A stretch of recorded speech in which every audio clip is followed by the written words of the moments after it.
नमस्कार दोस्तों, आपका समाचार अपना देश के इस क्राइम एपिसोड में स्वागत है।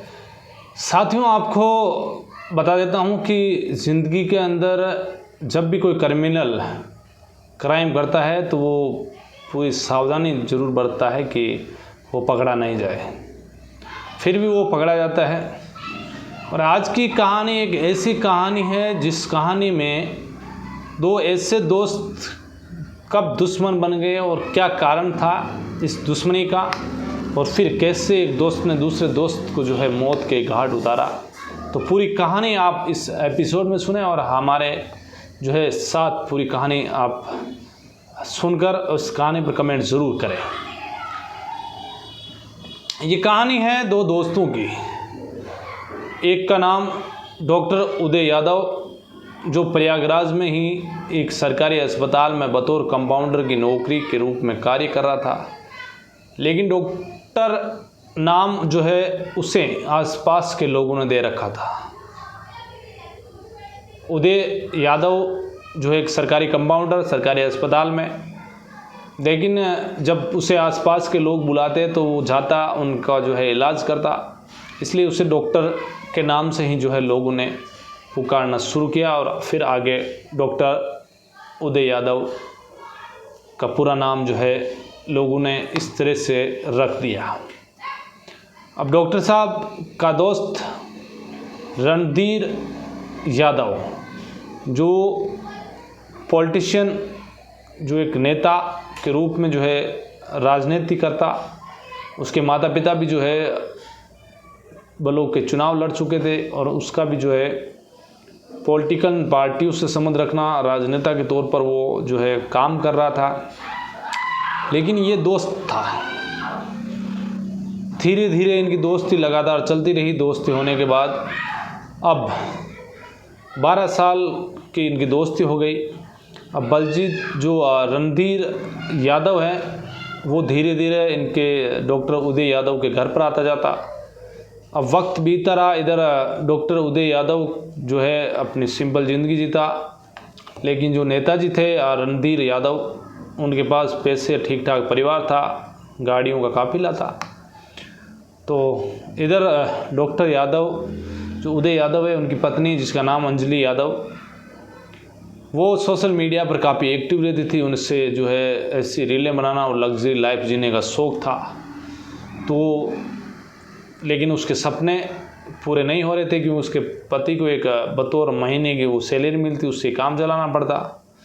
धीरे धीरे रणधीर यादव का इसके घर पर आना जाना रहा, डॉक्टर उदय यादव के, और धीरे धीरे दोनों के बीच, अंजलि यादव और रणधीर यादव के बीच बातचीत का सिलसिला शुरू हुआ, और ये बातचीत का सिलसिला धीरे धीरे प्यार में बदल गया। अब प्यार में बदला तो फिर ये बातें अब पता है कि कम ही छुपती है लोगों के बीच में। और अचानक ये बात डॉक्टर उदय यादव को पता चली। उसने एक बार तो ये सोचा कि ये हो सकता है कोई अफवाह हो, क्योंकि मेरा दोस्त है, घर पर आता जाता है, तो लोग हो सकता है कि अफवाह फैला रहे हो। उसने कहा कि चलो एक काम करता हूँ कि मुझे ये कंफर्म करना है कि कहीं ना कहीं रणधीर यादव बात तो नहीं कर रहे हैं मेरी पत्नी से। शांत स्वभाव का डॉक्टर उदय यादव देखता है, करता है। अब उसने एक प्लान बनाया इसी साल 2025 में, मार्च अप्रैल के महीने में, कि चलो एक काम करते हैं कि अपन घूम के आते हैं नैनीताल। डॉक्टर उदय यादव को लगा कि अब मुझे ये पता चल सकता है कि जब ये दोनों साथ रहेंगे तो कोई ना कोई बात ज़रूर आएगी। रणधीर यादव को कहा कि एक काम करना कि जो मेरी पत्नी अंजलि वो बोल रही थी कि आपको भी साथ लेना और भाभी जी को भी साथ लेना। तो रणधीर यादव कहता है कि मेरी पत्नी बीमार है, अभी मायके गई हुई है, तो चलो मैं मेरी कार ले लेता हूँ, अपन तीनों चल के आ जाते, घूम के आ जाते। डॉक्टर उदय यादव कहता है चलो चलते हैं। तो 8 से 10 दिन का टूर के अंदर ये जाते हैं, घुमा के, और नैनीताल ये देखता है कि जब भी ये उसे सबूत चाहिए था, ये उनको कहता है कि थोड़ा मैं वहाँ जाके आ रहा हूँ, आप जब तक रहो। तो वो छुप छुप के देखता, जासूसी करता, और उसे अंदाज़ा हो चुका था कि जब दोनों ही दोनों के बीच प्यार है, प्रेम है और वाकई में जो है रणधीर यादव का मेरी पत्नी से जो है अफेयर है। इधर अंजलि का भी अफेयर है, उससे पूरा पुख्ता हो गया लेकिन अपने आप को काबू में किया। उसने कहा चलो देखते हैं, आगे सोचेंगे। वापस नैनीताल से घर आए, रणधीर यादव अपनी गाड़ी लेके घर चला गया। अब इधर अंजलि को जो है टॉर्चर करने लग गया डॉक्टर, और अचानक 11 जुलाई को अंजलि की रहस्यमय तरीके से मौत हो जाती है।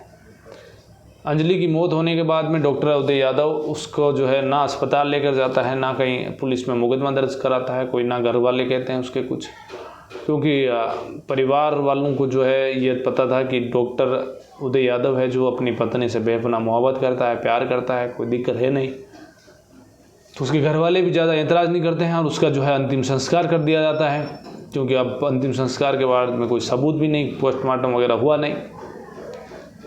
अब उस धीरे धीरे वक्त बीतता गया। इधर डॉक्टर उदय यादव जो है दिन भर रोता, डिप्रेशन में रहता। उसने सोचा कि रणधीर यादव ने मेरा घर ख़राब कर दिया, उसको जो है कैसे करके रास्ते से हटाना है। तो वो एक अपना दोस्त जिसका नाम राम सिंह, उससे संपर्क करता है। उससे कहता है कि एक काम करो राम सिंह, देखो मेरी पत्नी का इस तरह से अफेयर था और रणधीर यादव ने जो है मेरी पत्नी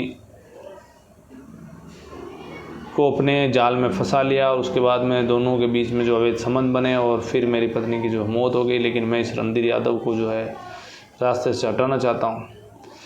अब 11 जुलाई को उसकी मौत हो चुकी है। अब वक्त धीरे धीरे बीतता गया। अब अगस्त का महीना आया। 22 अगस्त को जो है डॉक्टर उदय यादव ने रणधीर यादव को बुलाया। अब उसे भी लगा कि जब अंजलि मर चुकी है तो अब कुछ नहीं बचा है, ये भी कुछ नहीं कहेगा। वो इस लिए वापस जो है उसकी जगह बताई हुई वहाँ पर पहुँचता है। पहुँचने के बाद वहाँ आगे राम सिंह और ये दोनों ही बैठे थे, एक दो दोस्त और गाड़ी में बैठते हैं और फिर शराब पीते हैं। उदय यादव ने पहले से ही जो राम सिंह को कह दिया कि इस दिन जो है गाड़ी में जो रणधीर यादव है उसको जितनी ज़्यादा शराब पिलाएंगे तो अपना काम जो है सस्ते में समेट जाएगा, क्योंकि नशे में ज़्यादा हो जाएगा तो फिर इसका कत्ल करना आसान रहेगा। और इसी को देखते हुए फिर रणधीर यादव ने जो है शराब पी ली ज़्यादा और फिर धीरे धीरे रणधीर यादव को ये डॉक्टर उदय यादव कहता है कि अपन ने जो चित्रकूट चलते हैं, लेकिन वो कहता है कि नहीं मुझे घर जाना है। फिर गाड़ी को स्टार्ट किया जाता है और रास्ते में जो है जैसे चलता है उसके सिर में वार किया जाता है और सिर पकड़ के बैठता है। उसके बाद में उसका गला घोटा जाता है, फिर वो मर जाता है। अब उसकी सांसें रुक चुकी है रणधीर यादव की। डॉक्टर उदय यादव और उसका दोस्त राम सिंह उसकी लाश को गाड़ी में रख कर चलते हैं और शराब पीते हैं। अब वो उसका मोबाइल फ़ोन पर जो है घर वालों का कॉल आ रहा था, क्योंकि 22 अगस्त की देर रात तक वो उसका जो घर नहीं पहुंचा, तो घर वालों का कॉल आ रहा है। तो उसने सोचा कि इस फ़ोन से जो है अब लॉक नहीं खुल रहा, तो उसका फिंगरप्रिंट लगाया। उस समय उसकी डेड बॉडी गर्म थी तो उसका फिंगर मैच हो गया। फिर उसने देखा कि जो है गैलरी में उसकी और अंजलि की जो है आपत्तिजनक न्यूड फ़ोटोज़ है, वीडियोज़ हैं। ये चीज़ें देखने के बाद डॉक्टर उदय यादव ने उस लाश को भी 2-4 थप्पड़ मारे, मरे हुए को भी, और उसके दिल में ये बैठ गया कि इसकी लाश को इस तरीके से जो है खुर्द-बुर्द करना है कि कोई पहचान नहीं पाए। फिर वो उस राम सिंह कहता है कि चलो गाड़ी को एक रेलवे ट्रैक है, रेलवे स्टेशन है, बेमरोली रेलवे स्टेशन, वहाँ लेकर चलते हैं। बेमरोली रेलवे स्टेशन के पास में एक रेलवे ट्रैक जो दिल्ली टू आगरा या दिल्ली टू कानपुर, कानपुर टू आगरा का जो ये रेलवे ट्रैक है, यहाँ पर दिन भर 200 से ज़्यादा गाड़ियाँ निकलती है, यानी कि सबसे बिजी रेलवे लाइन। उस लाइन पर उसकी डेड बॉडी को रखा। एक ट्रेन आई, उसकी डेड बॉडी पूरी तरह से बिखर गई। वापस उन टुकड़ों को वापस समेटा, वापस उस पटरी पर रखा, वापस जो है एक ट्रेन आई, यानी कुल मिलाकर 3 ट्रेनें ऊपर से गुजरी जब तक उसकी डेड बॉडी पूरी तरह से खुर्द-बुर्द हो गई, यानी कि कोई पहचानने में नहीं आई। इसके बाद उसकी गाड़ी को लेकर ये वापस जाते हैं, लेकिन एक जंगल था, उस जंगल में ये गाड़ी फंस जाती है। गाड़ी को वहीं छोड़ते हैं और ये निकल जाते हैं। इसके बाद जो है अब डॉक्टर उदय यादव और राम सिंह दोनों लापता हो जाते हैं। अब 23 अगस्त का वक्त आया। फिर 23 अगस्त को जो है उसके घर वालों ने जाकर पुलिस स्टेशन में मुकदमा दर्ज करवाया। पुलिस ने पता करने की कोशिश की डॉक्टर यादव का और उदय यादव को, राम सिंह का ढूंढने की कोशिश की, लेकिन कोई पता नहीं चला। लोगों को पता था कि डॉक्टर उदय यादव ने ही जो है उसकी कहीं पत्नी की तो हत्या भी नहीं कर दी साथ में। तो धीरे धीरे अब घर वालों को कुछ आस नहीं लगी, तो ये फिर प्रयागराज से सीधे लखनऊ पहुंचते हैं। वहाँ के उप मुख्यमंत्री जो है उत्तर प्रदेश के केशव मौर्य से मिलते हैं और उन्हें फिर वो प्रयागराज पुलिस को फ़ोन करते हैं। उसके बाद में जो है इस मामले में पुलिस ने एक्टिवता दिखाते हुए राम सिंह को तो पकड़ लिया, जिससे पूछताछ हुई तो उसने बताया कि हाँ, हमने जो है इसका कत्ल कर दिया है। लेकिन अब राम सिंह ने बताया कि डॉक्टर उदय यादव है, वो कहाँ है मुझे नहीं पता। तो कहीं ना कहीं लोगों की ये भी कहने में आ रहा है कि अंजलि की जो है वो भी हत्या डॉक्टर उदय यादव ने की है, यानी कि एक इंसान ने 2 कत्ल, और ये भी सिर्फ प्यार की वजह से। तो दोस्ती में ऐसे हमने जो है ये कहानी आपको सुनाई कि दोस्ती में भी दगाबाज ऐसे दोस्त निकल जाते हैं। तो सावधान रहिए, सतर्क रहिए, क्राइम से बचिए, अलर्ट रहिए। तो आज की कहानी में बस इतना ही। फिर किसी कहानी में आपसे मुलाकात होगी, तब तक के लिए जय हिंद।